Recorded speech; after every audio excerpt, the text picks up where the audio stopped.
Hello students, welcome to my YouTube channel learning is wisdom. स्वागत है आपका हमारे YouTube channel learning is wisdom में। तो आज की जो वीडियो है वो class 8 science chapter 2 micro organisms friends and foe. तो इसके पार्ट 1 और पार्ट 2 वीडियो को देखने के लिए आप हमारे चैनल के प्लेलिस्ट में जाके देख सकते हैं। और आज मैं पार्ट 3 वीडियो पढ़ाऊँगी micro organisms friends and foe का। ठीक है, तो चैनल को देखने से पहले, वीडियो को देखने से पहले आप हमारे चैनल को जरूर सब्सक्राइब करें। जो भी नए हैं हमारे चैनल में वो हमारे चैनल को जरूर सब्सक्राइब करें एंड लाइक करें एंड शेयर करें, क्योंकि ये भी मेरा न्यू चैनल है। ओके, तो आई होप कि आप ज़रूर सब्सक्राइब करेंगे हमारे चैनल को। और ऐसे भी कोई स्टूडेंट्स हैं जिन्हें बहुत दिक्कत होती है, कुछ समझ में नहीं आता है, तो वो हमारे कमेंट बॉक्स में कमेंट जरूर कर सकते हैं, ताकि मुझे पता चले कि स्टूडेंट्स को कहाँ पे प्रॉब्लम हो रही है। ठीक है, तो आइए स्टार्ट करते हैं part 3 video micro organisms friends and foe का। तो इस वीडियो में मैं पढ़ाऊँगी, पिछले वीडियो में मैंने माइक्रो ऑर्गेनिजम्स के बारे में बताया था। वो 4 माइक्रो ऑर्गेनिजम्स, बैक्टीरिया, वायरस, फिर प्रोटोजोअन्स एंड एल्गी के बारे में। और हमने ये भी बताया था कि जो वायरस हैं वो चारों से कैसे अलग हैं। ठीक है, तो अब मैं बताऊंगी कि ये जो माइक्रो ऑर्गेनिजम्स हैं वो कहाँ रहते हैं। ठीक है, उनका हैबिटेट क्या कहाँ होता है, वो रहते कहाँ हैं। ठीक है, वो सर्वाइव कैसे करते हैं। ठीक है, तो जैसे कि कुछ ऐसे माइक्रो ऑर्गेनिजम्स हैं जो सिंगल सेल के बने होते हैं और कुछ होते हैं मल्टी सेल के। सिंगल सेल मीन्स यानी उनका बॉडी का जो ऑर्गेनाइजेशन हुआ है वो एक सेल से बना है, और मल्टी सेलुलर मीन्स यानी उनका जो बॉडी बना है वो बहुत सारे सेल से मिलकर बना है। ठीक है, तो हम क्या करेंगे, आज यही पढ़ेंगे कि माइक्रो ऑर्गेनिजम्स कहाँ रहते हैं। तो माइक्रो ऑर्गेनिजम्स में भी single cell like bacteria, some algae and protozoans, और multi cellular such as algae and fungi. तो माइक्रो ऑर्गेनिजम्स में जैसे बैक्टीरिया है वो सिंगल सेल के होते हैं। ठीक है, एल्गी, प्रोटोजोन्स कुछ ऐसे मल्टी सेलुलर हैं। ठीक है, कुछ ऐसे एल्गी हैं, कुछ ऐसे फंगी हैं, वो क्या है, मल्टी सेलुलर हैं। यानी कि जो माइक्रो ऑर्गेनिजम्स होते हैं वो सिंगल सेल के ही बने होते हैं और मल्टी सेल के ही बने होते हैं। ठीक है, तो ये पता है आप लोगों को। They can survive under all types of environment. और ये लोग जो हैं वो किसी भी टाइप के इन्वायरमेंट में क्या कर सकते हैं, सर्वाइव कर सकते हैं, जी सकते हैं। ठीक है, किसी भी टाइप के इन्वायरमेंट में इनकी एबिलिटी होती है, क्षमता होती है कि वो किसी भी इन्वायरमेंट में सर्वाइव कर लेंगे। ठीक है, जैसे कि ranging from ice cold climate to hot spring and desert to marshy land. जैसे कि आइस कोल्ड, जहाँ पे ठंडे वाले एरिया है, आइस एरिया है, बर्फीली क्षेत्र है। ठीक है, वहाँ का क्लाइमेट, वहाँ के क्लाइमेट में भी क्या होते हैं, माइक्रो ऑर्गेनिजम्स क्या करते हैं, रह सकते हैं। स्प्रिंग, ठीक है, हॉट से स्प्रिंग, जैसे कि कोई बहुत गर्मी का सीजन होता है, गर्मी वाली जगह होते हैं। ठीक है, स्प्रिंग सीजन होता है, स्प्रिंग वाला एरिया होता है। डिजर्ट यानी बालू वाला जो एरिया होता है। मार्सी लैंड, जो मार्सी लैंड है जैसे वहाँ पे कीचड़ वाले एरिया, दलदल वाले क्षेत्र। ठीक है, वहाँ पे भी क्या होते हैं, माइक्रो ऑर्गेनिज्म प्रेजेंट होते हैं। ठीक है, तो आपने जाना कि माइक्रो ऑर्गेनिजम्स कहाँ कहाँ रह सकते हैं और वो किसी भी टाइप के इन्वायरमेंट में क्या कर सकते हैं, सर्वाइव कर सकते हैं। They are also found inside the bodies और एनिमल्स इंक्लूडिंग ह्यूमन्स। और ये ह्यूमन बॉडी के अंदर और एनिमल्स के बॉडी के अंदर भी क्या करते हैं, रह सकते हैं। तो बहुत सारे ऐसे माइक्रो ऑर्गेनिजम्स हैं जो ह्यूमन के भी अंदर, बॉडी के अंदर रहते हैं और एनिमल्स की बॉडी के भी अंदर प्रेजेंट रहते हैं। यानी कि बॉडी के अंदर रह के वो सर्वाइव करते हैं, वो जीते हैं। ठीक है, और वो क्या करते हैं, उस मतलब ऑर्गेनिजम्स के जो बॉडी के अंदर फूड है उसको वो क्या करते हैं, न्यूट्रिशन के रूप में लेते हैं और सर्वाइव करते हैं। ऐसे माइक्रो ऑर्गेनिजम्स भी होते हैं। While other exist freely. ठीक है, तो कुछ ऐसे some micro organisms grow on other micro organisms while other exist freely. तो कुछ ऐसे माइक्रो ऑर्गेनिजम्स होते हैं वो क्या करते हैं, वो अकेला रहना पसंद करते हैं। ठीक है, अकेला रहना पसंद करते हैं। कुछ ऐसे माइक्रो ऑर्गेनिजम्स हैं वो कॉलोनी में रहना पसंद करते हैं, यानी ग्रुप में रहना पसंद करते हैं। जैसे कि कोई ऑर्गेनिजम्स है तो उनको फ्री रहना पसंद है, उन्हें कॉलोनी में रहना पसंद नहीं है। ठीक है, वो अकेले ही रह के सर्वाइव कर लेंगे। लेकिन कुछ ऐसे एनिमल्स होते हैं जो झुंड में रहना पसंद करते हैं, ग्रुप में रहना पसंद करते हैं, बंच में रहना पसंद करते हैं। ठीक है, जैसे कि वो माइक्रो ऑर्गेनिजम्स कौन है, लाइक अमीबा। तो अमीबा का नाम तो आपने सुना ही है। ये एक ऐसा माइक्रो ऑर्गेनिजम्स है जो अकेले यानी कि अलॉन, अकेले रह सकता है। जबकि वाइल फंगी एंड बैक्टीरिया में लिव इन कॉलोनीज।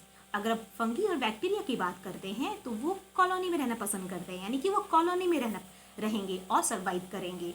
ठीक है, तो आपने जाना कि माइक्रो ऑर्गेनिजम्स कहाँ रहते हैं, उनका हैबिटेट कहाँ होता है। ठीक है, दैट्स क्लियर।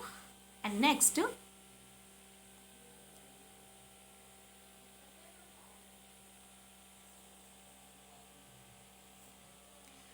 है फ्रेंडली माइक्रो ऑर्गेनिजम्स। ठीक है, तो अब हम पढ़ेंगे कि ये जो माइक्रो ऑर्गेनिजम्स हैं वो हमारे लिए फ्रेंडली कैसे हैं, यानी हमारे फ्रेंड कैसे हैं, क्योंकि इस चैप्टर का नाम ही है माइक्रो ऑर्गेनिजम्स फ्रेंड्स एंड फो, यानी ये माइक्रो ऑर्गेनिजम्स हमारे लिए दोस्त कैसे हैं और हमारे लिए दुश्मन कैसे हैं। ठीक है, तो आज इसमें पढ़ेंगे हम लोग ये हमारे लिए फ्रेंड कैसे हैं। ठीक है, तो आपको ये जानना जरूरी है कि माइक्रो ऑर्गेनिजम्स होते हैं उनका हमारे लाइफ में बहुत बड़ा रोल होता है। ठीक है, तो वो रोल क्या है, किस टाइप से वो रोल को निभाते हैं। ठीक है, तो वो रोल पढ़ेंगे हम लोग। तो micro organisms are used for various purpose. ठीक है, तो इसका जो यूज़ होता है बहुत सारे पर्पस के लिए यूज़ होता है। ठीक है, तो वो पर्पस क्या क्या है, they are use in preparation of curd, यानी कर्ड में इसका यूज़ होता है। प्रिपरेशन ऑफ ब्रेड, यानी कि ब्रेड बनाने में। ठीक है, and cake, preparation of cake.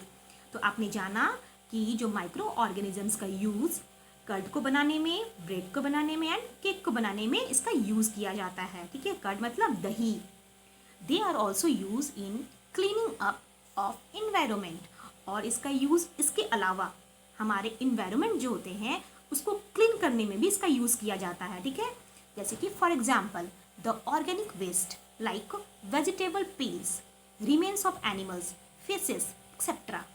तो एग्जाम्पल में जैसे कि ऑर्गेनिक वेस्ट, ये ऑर्गेनिक वेस्ट होता क्या है, तो वेजिटेबल पील्स जो सब्जी के छिलके होते हैं, और रिमेन्स ऑफ एनिमल्स जो एनिमल्स का डेड बॉडी होता है उसका बचा हुआ पार्ट। ठीक है, फेसेस जैसे कि काउ डंग के, ह्यूमन वेस्ट, वो फेसेस कहलाता है। ठीक है, तो ये सारे क्या है, ऑर्गेनिक वेस्ट है।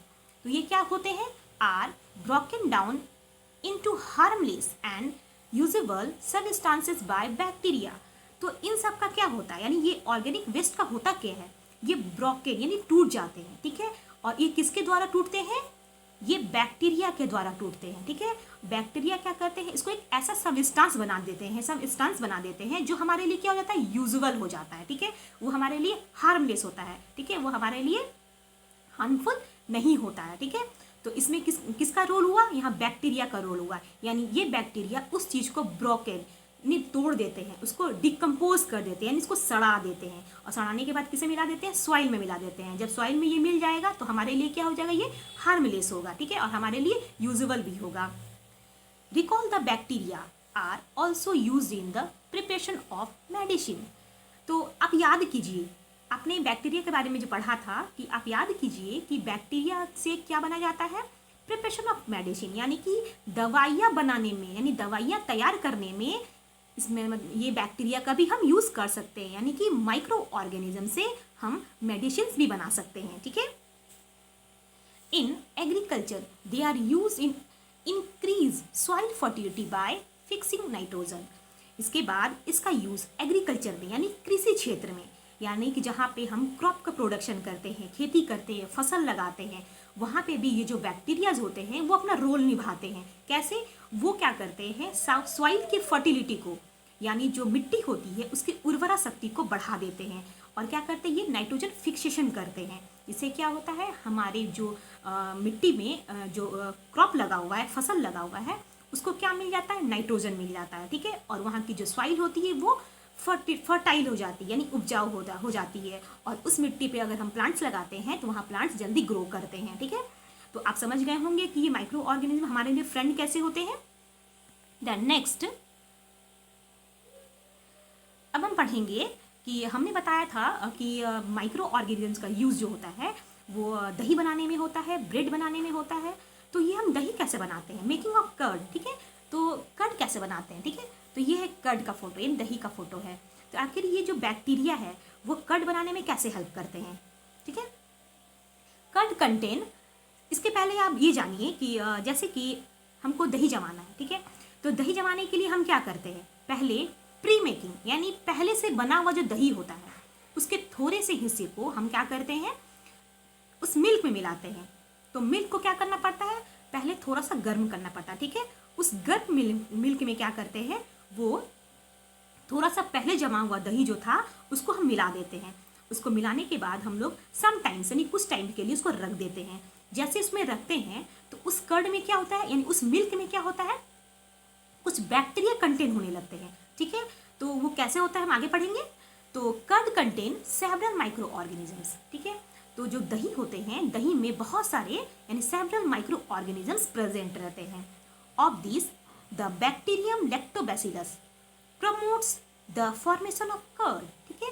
तो उसमें जो बैक्टीरिया रहते हैं, उस बैक्टीरिया का क्या नाम है, लैक्टोबैसिलस, ठीक है। ये बैक्टीरिया का नाम क्या है, लैक्टोबैसिलस। तो ये लैक्टोबैसिलस बैक्टीरिया क्या करते हैं, उस मिल्क को क्या करते हैं, वो कर्ड बना देते हैं, यानी को प्रमोट करके उस मिल्क को चेंज करके क्या बना देते हैं, कर्ड यानी दही बना देते हैं। यानी कि दही, दूध से दही बनाने में इस लैक्टोबैसिलस का यानी बैक्टीरिया का बहुत बड़ा रोल होता है, ठीक है। It multiples in milk and convert it into curd. और ये मिल्क में क्या हो जाते हैं, मल्टीपल हो जाते हैं, यानी कि ये जो लैक्टोबैसिलस बैक्टीरिया है अपनी संख्या को बढ़ा देते हैं, और बढ़ाने के बाद ये मिल्क को क्या करते हैं, किसमें कन्वर्ट कर देते हैं, दही में कन्वर्ट कर देते हैं। Bacteria are also involved in the making of cheese. तो दही के अलावा बैक्टीरिया किस किस को बनाने में, यानी किस किस चीज़ को बनाने में इन्वॉल्व होते हैं, जैसे कि चीज़ यानी पनीर बनाने में, पिकल्स यानी अचार, and many other food items. कुछ ऐसे फूड आइटम्स जो खाने वाला फूड आइटम्स होता है, इटेबल फूड आइटम्स होता है, उसमें भी क्या करते हैं, ये बैक्टीरिया अपना रोल प्ले करते हैं, ठीक है। एंड इंपॉर्टेंट इंग्रेडिएंट्स ऑफ, जैसे कि कुछ इंग्रेडिएंट्स होते हैं, जैसे कि इडलीज, भटोराज, रवा यानी सूजी, ये सब का कुछ अगर हम मटेरियल्स तैयार करते हैं या कुछ हम खाने की चीज़ बनाते हैं तो उसमें जो कर्ड होता है उसको कर्ड को मिलाते हैं, ठीक है। जिससे क्या हो जाता है, दही मिलाने से वो जो इडली होता है वो सॉफ्ट हो जाता है, भटूरा क्या होता है वो भी स्पॉन्जी हो जाता है, ठीक है। तो इसलिए हम लोग दही मिलाते हैं ताकि इडली भटूरा क्या हो, सॉफ्ट बन जाए, ठीक है। यानी कि दही का बहुत बड़ा रोल होता है कुछ भी, किसी भी चीज़ को बनाने के लिए, ठीक है।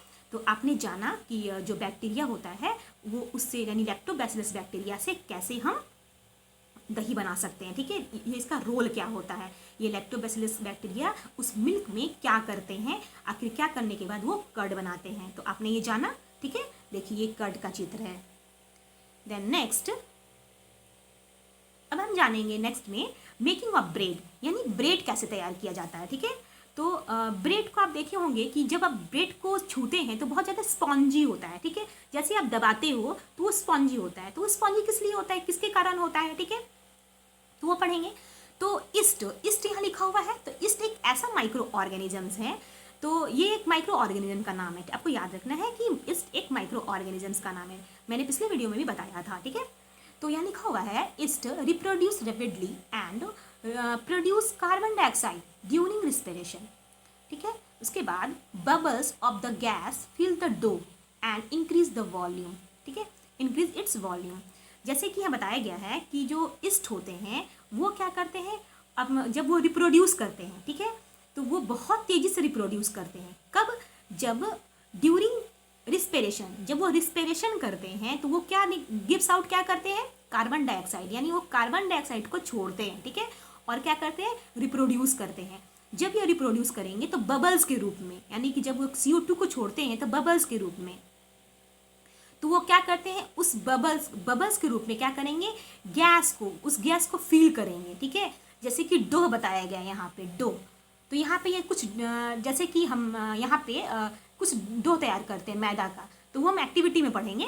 जैसे मान लीजिए ये मैदा है, ठीक है, यह आटा है, इसका डो हमको तैयार करना है, इसका लोई बनाना है, ठीक है। जैसे कि हम लोग रोटी बनाने के लिए डो तैयार करते हैं, ठीक है। तो मान लीजिए आप उस डो में ईस्ट को डालते हैं, ईस्ट को मिला देते हैं, ठीक है। और कुछ देर बाद जब आप उस डो को देखोगे तो वो डो क्या हो जाता है, वो डो पूरी तरह से फूल जाता है, ठीक है। जब ये डो आधा था, लेकिन जब आप 2 घंटे बाद देखोगे तो डो यहाँ तक फूल जाता है, वो कैसे, ईस्ट के कारण, ठीक है। तो वो क्या किया, ये ईस्ट क्या किया, उस डो के वॉल्यूम को बढ़ा देता है, इंक्रीज इट्स वॉल्यूम, यानी थोड़े से डो को वो बढ़ा दिया, यानी इतना थोड़ा डो था उसको इतना फुला दिया, तो फूलने के बाद क्या हुआ, उसका वॉल्यूम बढ़ गया। तो ये किसके कारण हुआ, ईस्ट के कारण, क्योंकि हमने उस डो में ईस्ट को मिलाया था, ठीक है। This is the basis of the use of east in the baking industry for making breads, pastry and cakes. तो ईस्ट का यूज जो होता है वो बेकिंग इंडस्ट्री में यूज़ किया जाता है, इन ऐसे ऐसे इंडस्ट्रीज में जहाँ पे बेकिंग से किसी चीज़ को, खाने वाली चीज़ को बनाया जाता है। जैसे कि ब्रेड, आप ब्रेड खाते हो, ठीक है, तो ब्रेड भी बहुत स्पॉन्जी होता है, जैसे दबाओगे तो वो दब जाता है, तो ऐसे छोड़ दोगे तो फुला हुआ रहता है, ठीक है। तो इसको बनाने के लिए ईस्ट का यूज़ किया जाता है, ठीक है। जैसे पेस्ट्रीज खाते हो, पेस्ट्रीज को भी बनाने के लिए ईस्ट का यूज़ किया जाता है। केक खाते हो, केक्स को बनाने के लिए भी ईस्ट का यूज़ किया जाता है, क्योंकि मार्केट में ईस्ट पाउडर अवेलेबल होते हैं, ठीक है, और इस पाउडर को ला करके लोग उसको बनाते हैं, ठीक है। तो बेकिंग इंडस्ट्री में ईस्ट का यूज़ होता है। आप समझ गए कि ब्रेड कैसे बनाया जाता है, ठीक। देखिए यहाँ पे कुछ ब्रेड का टुकड़ा है, ठीक है, देखिए ये फुला हुआ पार्ट है, देखिए एक पार्ट को काटा गया है, तो आप समझ गए होंगे स्टूडेंट्स। देन नेक्स्ट ये एक्टिविटी है, ठीक है, ये एनसीईआरटी बुक की है, तो एनसीईआरटी बुक की एक्टिविटी 3 को मैंने यहाँ बताया है। जैसे कि यहाँ पे देखिए, यहाँ पे क्या, मैदा विथ ईस्ट पाउडर, यहाँ पे मैदा है और इसमें क्या मिला हुआ है, ईस्ट पाउडर मिला हुआ है। हम अभी हमने बताया कि ईस्ट पाउडर मार्केट में मिलता है, ठीक है, इसमें ईस्ट पाउडर और मैदा मिला हुआ है, ठीक है। और देन बाद का रिजल्ट देखिए, तो आगे हम पढ़ेंगे। तो आप यहाँ देख ही रहे होंगे, यहाँ का और यहाँ का दोनों बहुत डिफरेंट है।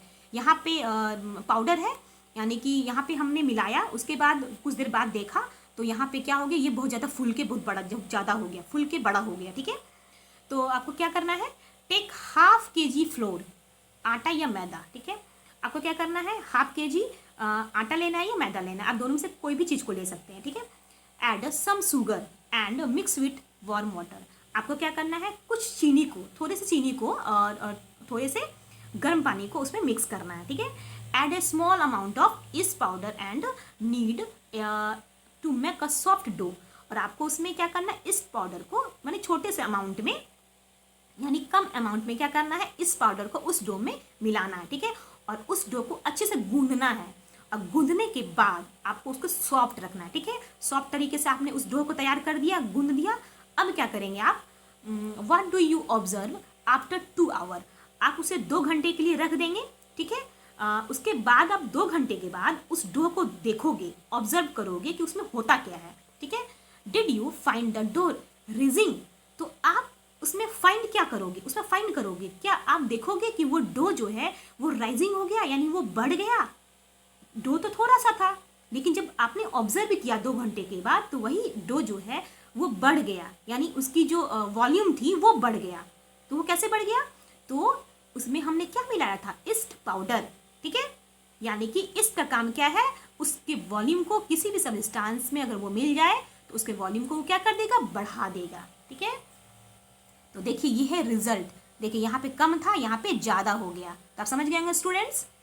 देन नेक्स्ट, तो आपने समझ लिया कि कैसे ईस्ट के द्वारा ब्रेड का बनना, ठीक है।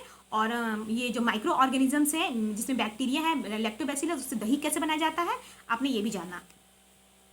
यानी आपने जाना कि माइक्रो ऑर्गेनिजम्स कहाँ पे रहते हैं, ठीक है।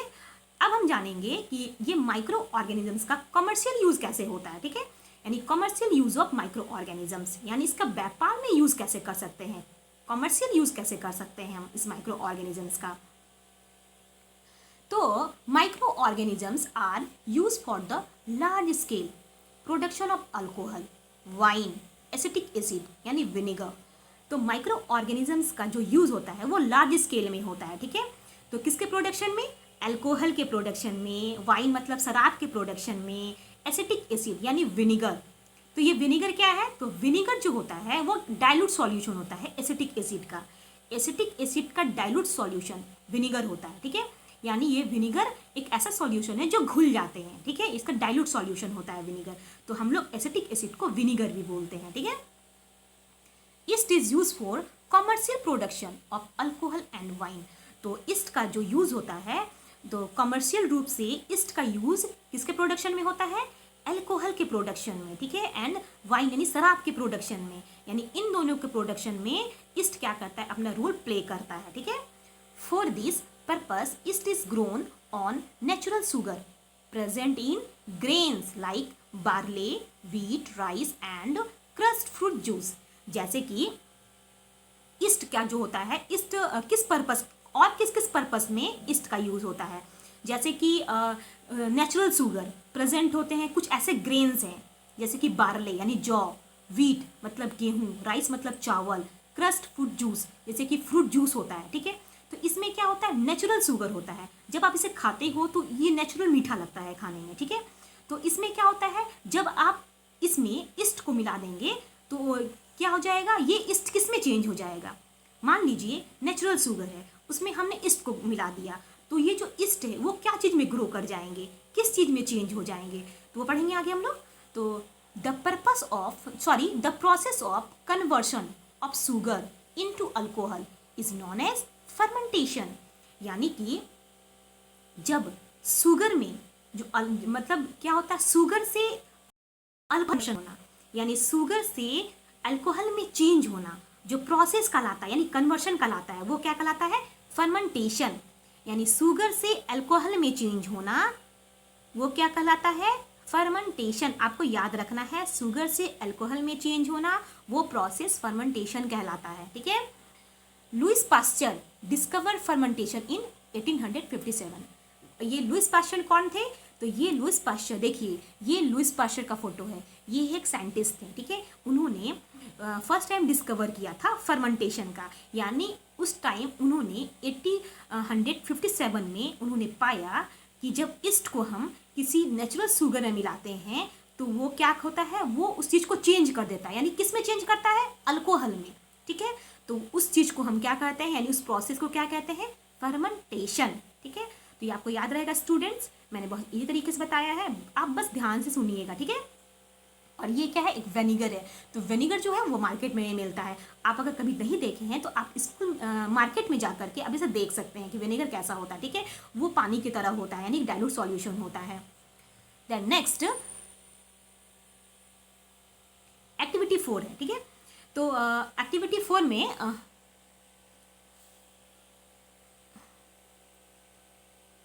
एक्टिविटी 4 तो ये भी एनसीईआरटी बुक का है, ठीक है। ये एक्टिविटी एनसीईआरटी का बुक का है। तो अब हम जानेंगे कि ये जो अल्कोहल बना, यानी ईस्ट से जो फर्मेंटेशन होता है तो वो आखिर होता क्या है, कुछ एक्टिविटी के थ्रू हम समझेंगे। तो take a 500 ml beaker filled up to 3/4 with water, यानी कि आपको क्या करना है, 500 ml का एक बीकर लेना है, ठीक है।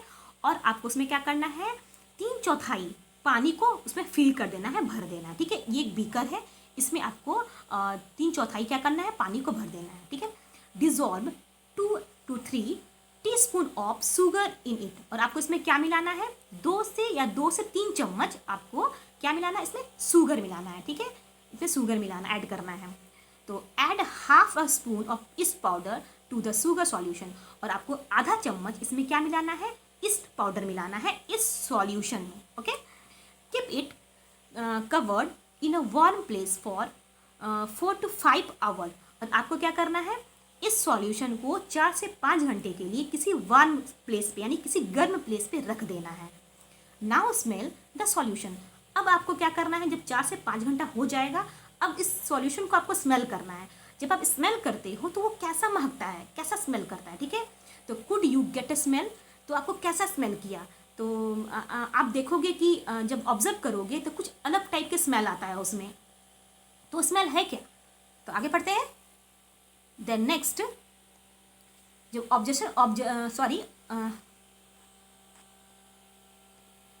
जब ऑब्जर्वेशन किया गया तो क्या पाया गया, तो this is the smell of alcohol, तो ये क्या चीज का स्मेल था, ये अल्कोहल का स्मेल था, ठीक है। As sugar has been converted into alcohol by yeast, इसमें क्या हुआ, जो हमने ईस्ट पाउडर को मिलाया था तो उसने क्या किया, उस शुगर को कन्वर्ट कर दिया, उस चीनी को कन्वर्ट कर दिया किसमें, अल्कोहल में, ठीक है। जब ये शुगर को अल्कोहल में कन्वर्ट कर दिया, ठीक है, तो उस प्रोसेस को हम क्या कहेंगे, अभी अभी हमने बताया था फर्मेंटेशन। तो स्टूडेंट्स आपको ये याद हो गया होगा, मे बी आपको ये याद हो गया होगा जितना बार मैंने ये रिपीट किया है, ठीक है। तो आपको ये याद रखना है, यही होता है फर्मेंटेशन, ठीक है, यही है ईस्ट। देन नेक्स्ट अब पढ़ेंगे हम लोग medical use, medical use of micro organisms. हमने कॉमर्शियल यूज पढ़ लिया, अब हम पढ़ेंगे मेडिकल यूज, यानी कि मेडिकल में इस माइक्रो ऑर्गेनिजम्स का क्या यूज होता है, ये क्या रोल प्ले करते हैं ये micro organisms. Whenever you fall ill, the doctor may give you some antibiotics, tablet, capsules or injection such as of penicillin। जब आप कभी बीमार पड़ते हो या आपकी तबीयत खराब हो जाती है तो आप कहाँ जाते हो, डॉक्टर के पास जाते हो, ठीक है। तो डॉक्टर आपको क्या करते हैं, कुछ ऐसे एंटीबायोटिक्स टैबलेट देते हैं, कुछ कैप्सूल्स देते हैं, या कभी कभी कुछ इंजेक्शन भी देते हैं, ठीक है। तो वो इंजेक्शन किसका देते हैं या कैप्सूल या टैबलेट किसका देते हैं, पेनिसिलिन का देते हैं, ठीक है। The source of these medicine is micro organisms. तो जो ये मेडिसिन होते हैं यानी दवाइयाँ जो होती हैं वो कैसे बनाई जाती हैं, माइक्रो ऑर्गेनिजम्स का, यानी उसका सोर्स क्या है, माइक्रो ऑर्गेनिजम्स, यानी इसी माइक्रो ऑर्गेनिजम्स के थ्रू मेडिसिन बनाए जाते हैं, ठीक है। और ये पेनिसिलिन क्या है वो हम लोग आगे पढ़ेंगे। सच मेडिसिन आर कॉल्ड एंटीबायोटिक्स। तो ये जो मेडिसिन है उसे हम क्या कहेंगे, एंटीबायोटिक्स कहेंगे। यानी कि जब आप डॉक्टर के पास जाते हो तो डॉक्टर आपको टैबलेट्स देते हैं, एंटीबायोटिक की टैबलेट देते हैं, कैप्सूल देते हैं, कभी कभी इंजेक्शन भी देते हैं वो पेनिसिलिन का। तो ये जो मेडिसिन होता है उसे हम क्या कहते हैं, एंटीबायोटिक्स, ठीक है। This day a number of antibiotics are being produce from bacteria and fungi. तो आज के डे में जो एंटीबायोटिक प्रोड्यूस किया जाता है, बनाया जाता है, किसके थ्रू, बैक्टीरिया के थ्रू एंड फंगी के थ्रू। यानी बैक्टीरिया फंगी ऐसा माइक्रो ऑर्गेनिजम्स है जिसके थ्रू हम क्या कर सकते हैं, मेडिसिन बना सकते हैं। और वो मेडिसिन क्या है, एंटीबायोटिक्स, ठीक है। जैसे कि कुछ कॉमन एंटीबायोटिक्स हैं जिसका यूज होता है, ठीक है, जैसे कि स्ट्रेप्टोमाइसिन, टेट्राकाइलिन, ठीक है, इरिथ्रोमाइसिन, ठीक है, are some of commonly known as antibiotics. यानी स्ट्रेप्टोमाइसिन, टेट्रासाइक्लिन एंड इरिथ्रोमाइसिन ये क्या है, एंटीबायोटिक्स का नाम है, ठीक है। आप समझ गए होंगे ये कुछ कॉमन एंटीबायोटिक्स का नाम है, इसका यूज किया जाता है, डॉक्टर्स क्या करते हैं, इसे मेडिसिन के रूप में किसी बीमार पर्सन को देते हैं, ठीक है। दिस मेडिसिन किल और stop the growth of disease causing micro organisms.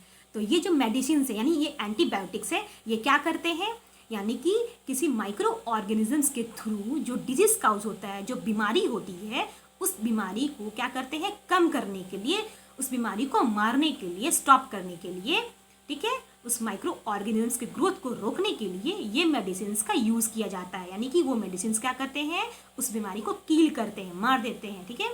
जैसे कि कुछ ऐसे एंटीबायोटिक्स टैबलेट का फिगर दिया गया है, शायद आपने देखा होगा मेडिकल में, ठीक है, या घर में आपके दादी माँ या चाची या अंकल कोई भी बीमार पड़ते हैं या नानी माँ, तो आप जरूर देखे होंगे ऐसे एंटीबायोटिक्स टैबलेट को, ठीक है। अगर नहीं देखे हैं तो आप इसमें देख सकते हैं, ठीक है, या आप मेडिकल हॉल में भी जाके एंटीबायोटिक्स के टैबलेट्स को देखने के पर्पज से मांग सकते हैं, ठीक है। तो स्टूडेंट आप समझ गए होंगे एंटीबायोटिक्स के बारे में। तो आगे और पढ़ते हैं। देन नेक्स्ट, अब ये बहुत बड़ा इंपॉर्टेंट है, ठीक है, एंटीबायोटिक्स। तो एंटीबायोटिक्स का तो यूज़ होता है, लेकिन इसको यूज़ करने के लिए बहुत सारे प्रिकॉशंस रखने पड़ते हैं, ठीक है। तो प्रिकॉशंस क्या है, तो it is important to remember that antibiotics should be taken only on the advice of a qualified doctor. तो आपको ये याद रखना होगा, ठीक है, जब भी आप एंटीबायोटिक्स टैबलेट्स का या एंटीबायोटिक्स मेडिसिन का यूज़ करते हैं तो आपको किसी क्वालिफाइड डॉक्टर से एडवाइस लेकर के इसका यूज़ करना है, ठीक है। आपको बिना डॉक्टर की सलाह का एंटीबायोटिक टैबलेट्स को यूज़ नहीं करना है, ठीक है। Also you must finish the course prescribe by the doctor. Doctor अगर आपको कोई एंटीबायोटिक टैबलेट्स या मेडिसिन देते हैं तो आपको उसके कोर्स को कंप्लीट करना है। ऐसा नहीं है कि आप वो टैबलेट खा रहे हो बीच में छोड़ दिए, यानी आपको उसके कोर्स को कंप्लीट करना है, ठीक है। If you take antibiotics when not needed और wrong dose, it may make the drug less effective when you might need it in future।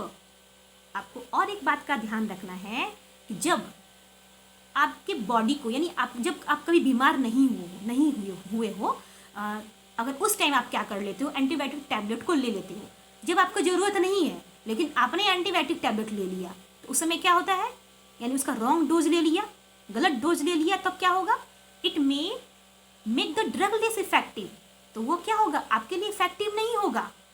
When you might need it in future, अगर आप बाद में कभी बीमार पड़ते हो, मे बी अगर आपको बाद में कुछ बुखार हो जाती है या बाद में आप बीमार पड़ जाते हो, उस टाइम आप अगर एंटीबायोटिक्स की टैबलेट लेते हो तो वो एंटीबायोटिक टैबलेट उस टाइम आपके बॉडी में इफेक्टिव नहीं होगा, यानी वो काम सही से नहीं करेगा, ठीक है। या इसलिए आपको क्या हो करना है, एंटीबायोटिक का रॉन्ग डोज नहीं लेना है, ठीक है। जो भी डोज लेना है वो सही डोज लेना है, ठीक है। जब आप सही में बीमार हो तभी आप इसका यूज़ कर सकते हो, बिना मतलब यानी अनावश्यक रूप से आप इसका यूज़ नहीं कर सकते हो, ठीक है। Also antibiotics taken unnecessarily may kill the beneficial bacteria in the body. जब आप अननेसेसरली, जब आपको ज़रूरत नहीं है एंटीबायोटिक टैबलेट का, ये तो आप उस मेडिसिन को खा रहे हैं, तो उससे क्या होता है, आपकी बॉडी में कुछ ऐसे बैक्टीरिया प्रेजेंट होते हैं जो क्या होते हैं, हमारे बॉडी के लिए बेनिफिशियल होते हैं, हमारे बॉडी के लिए लाभदायक होते हैं। तो वो एंटीबायोटिक टैबलेट क्या करेगा, उस बैक्टीरिया को मार देगा जो आपके लिए फ़ायदेमंद था। तो इसीलिए आपको क्या करना है, इसका रॉन्ग डोज नहीं लेना है, और डोज लेने से पहले आपको डॉक्टर से सलाह लेना है, ठीक है। तो antibiotics however are not effective against cold and flu as these are caused by virus, ठीक है। आपको एंटीबायोटिक का टैबलेट कब लेना है, जब कोई बैक्टीरियल इन्फेक्शन हो, ठीक है, जब कोई बैक्टीरिया फंगस इन्फेक्शन हो, तब आपको एंटीबायोटिक टैबलेट यूज़ करना है या एंटीबायोटिक मेडिसिन यूज़ करना है, लेना है, ठीक है। जैसे कि यहाँ पे बताया गया है cold and flu. Cold and flu क्या है, एक वायरल डिजीज़ है, ठीक है। तो ये वायरल डिजीज़ है, तो वायरल डिजीज़ यानी वायरस से होने वाले जितने भी डिजीज़ हैं उसमें हम एंटीबायोटिक टैबलेट यानी एंटीबायोटिक मेडिसिन का यूज़ नहीं कर सकते हैं, ठीक है। एंटीबायोटिक मेडिसिन का यूज़ कब किया जाता है, जितने भी वायरल यानी जितने भी बैक्टीरियल एंड फंगल इन्फेक्शन हो उसमें आप क्या कर सकते हैं, एंटीबायोटिक का यूज़ कर सकते हैं, और वायरल इन्फेक्शन में आप यूज़ नहीं कर सकते हैं। जैसे कि वायरल में बहुत सारे होते हैं, कॉमन कोल्ड होते हैं, ठीक है, फ्लू होते हैं, तो ये सब वायरल इन्फेक्शन है। तो आप स्टूडेंट समझ गए होंगे कि क्या प्रिकॉशन रखना है एंटीबायोटिक्स टैबलेट लेने से पहले। देन नेक्स्ट, अब ये पेनिसिलिन। तो ये पेनिसिलिन क्या है, ठीक है। तो पेनिसिलिन एक मेडिसिन है, आपने ये सुना होगा, पेनिसिलिन क्या है, एक मेडिसिन है। तो आखिर ये मेडिसिन तैयार कैसे हुआ, किसने तैयार किया, आखिर ये पेनिसिलिन का वर्ड आया कहाँ से और इसका यूज़ किसने किया, पता कैसे चला, तो हम पढ़ते हैं। तो इसको जानने से पहले कुछ और टर्म हैं, जैसे कि हमने एंटीबायोटिक्स के बारे में बताया, ठीक है। तो एंटीबायोटिक का जो यूज़ होता है वो प्लांट्स के डिजीज़ और कुछ ऐसे कैटल्स डिजीज़ जैसे कि काऊ होते हैं, बुफेलोज होते हैं, अगर इनमें कोई डिजीज़ हो जाते हैं, बैक्टीरियल डिजीज़ या फंगल डिजीज़, तो उन डिजीज़ को रोकने के लिए भी हम एंटीबायोटिक का यूज़ कर सकते हैं। जैसे कि कुछ पोल्ट्री बर्ड्स हैं, जैसे कि पोल्ट्री बर्ड्स हैं, उसमें भी अगर कोई डिजीज़ हो जाता है, बैक्टीरियल या फंगस डिजीज़, तो उसको भी रोकने के लिए हम लोग क्या कर सकते हैं, एंटीबायोटिक का यूज़ कर सकते हैं। तो antibiotics are also use to control many plant disease, यानी कि प्लांट्स डिजीज़ जो भी होते हैं, प्लांट्स डिजीज़ में भी जो भी बैक्टीरियल एंड फंगल इन्फेक्शन होता है उसके लिए हम एंटीबायोटिक का यूज़ कर सकते हैं, ठीक है। तो स्टूडेंट आपको याद हो गया कि कैसे एंटीबायोटिक्स का यूज़ होता है और एंटीबायोटिक्स क्या है, ठीक है। यानी एंटीबायोटिक्स क्या होते हैं, वो ज़्यादा इफेक्टिव कब होते हैं, बैक्टीरियल डिजीज़ में, ठीक है, एंड फंगल डिजीज़ में, और वायरल डिजीज़ में ये इफेक्टिव नहीं होते हैं, ठीक है। ये टर्म आपको याद रखना है। अब आता है पेनिसिलिन। तो इन 1929, ठीक है, अलेक्जेंडर फ्लेमिंग। तो ये अलेक्जेंडर फ्लेमिंग कौन थे, ये है अलेक्जेंडर फ्लेमिंग, ये एक साइंटिस्ट है, ठीक है, was working on culture of disease causing bacteria. तो अलेक्जेंडर फ्लेमिंग क्या कर रहे थे, वो डिजीज काउजिंग बैक्टीरिया यानी कि बैक्टीरिया से होने वाली जो डिजीज़ है उस पर वो क्या कर रहे थे, कल्चर कर रहे थे, उस पर वो वर्क कर रहे थे, ठीक है। तो अचानक हुआ क्या, जब ये वर्क कर रहे थे तो suddenly he found the spores of a little green mould in one of his culture plate. तो अचानक उन्होंने क्या देखा कि जिस प्लेट पे यानी जिस सामान पे वो कल्चर कर रहे थे उस बैक्टीरिया का, तो उन्होंने पाया कि कुछ स्पोर्स जो होते हैं यानी लाइक लिटिल ग्रीन मोल्ड्स, यानी कि कुछ फफूंदी यानी कुछ मोल्ड्स जो ग्रीन कलर के थे वो वहाँ पे आके गिर गए उस प्लेट में। ठीक है, तो उन्होंने पाया he observed that the presence of moulds prevented the growth of bacteria. तो उन्होंने देखा कि जिस प्लेट पे वो मोल्ड्स गिरा था यानी ग्रीन कलर का जो मोल्ड्स था वो गिरा था, उन्होंने देखा कि वो ग्रीन कलर का मोल्ड क्या कर रहा है उस बैक्टीरिया को ग्रोथ करने में, यानी बैक्टीरिया की संख्या को बढ़ाने में रोक रहा है। यानी वो बैक्टीरिया जब ग्रोथ कर रहा है तो उसको प्रिवेंट कर रहा है, यानी उसको रोक रहा है, बढ़ने नहीं दे रहा है। In fact it also killed many this bacteria. तब उन्होंने क्या पाया कि उन्होंने देखा कि जो बैक्टीरिया है सारे मर गए। यानी कैसे मर गए, वो मोल्ड्स के थ्रू सारे बैक्टीरिया मर गए। तो from this the moulds penicillin was prepared. तब ये अलेक्जेंडर फ्लेमिंग ने क्या किया, उस मोल्ड को पेनिसिलिन का नाम दे दिया और उस पेनिसिलिन को मेडिसिन बना दिया। ठीक है, यानी this moulds penicillin was prepared, यानी वो मोल्ड पेनिसिलिन के रूप में प्रिपेयर हो गया। उन्होंने समझ लिया कि जो मोल्ड्स हैं यानी वो फफूंदी हैं वो क्या कर रहे हैं, बैक्टीरिया को मार रहे हैं। तो उन्होंने देखा कि बैक्टीरियल इन्फेक्शन को हम क्या कर सकते हैं, उस पेनिसिलिन से रोक सकते हैं। ठीक है, तो उन्होंने ये पाया, ऑब्जर्व किया। तो स्टूडेंट आप समझ गए होंगे कि ये पेनिसिलिन का खोज किसने किया था, अलेक्जेंडर फ्लेमिंग ने। ठीक है, तो देखिए ये पेनिसिलिन का फिगर है, यानी ये माइक्रोस्कोपिक है, माइक्रोस्कोप से इस तरह कुछ दिखेंगे ये पेनिसिलिन। तो आपने समझ लिया स्टूडेंट्स कि क्या क्या है। तो आप हमारे वीडियो को ज़रूर देखेंगे और ज़रूर समझेंगे। जैसा कि हमने वीडियो में बहुत इजी कंसेप्ट में बताया है, मे भी सारे स्टूडेंट को समझ में आ जाना चाहिए। ठीक है, तो and thank you so much. And आप हमारे चैनल को जरूर सब्सक्राइब करें एंड शेयर करें, क्योंकि आपके सब्सक्राइब करने से ही हमें पता चलेगा ना कि आपको हमारी वीडियो पसंद आ रही है, तभी तो मैं आगे की वीडियो बनाऊँगी। ठीक है, आप हमारे चैनल को ज़रूर शेयर भी करें। तो इसलिए बहुत सारा थैंक यू। ठीक है, तब तक फिर हम नेक्स्ट वीडियो में मिलते हैं। तो नेक्स्ट वीडियो में हम वैक्सीन के बारे में बताएंगे। ठीक है, तब तक के लिए बाय स्टूडेंट्स।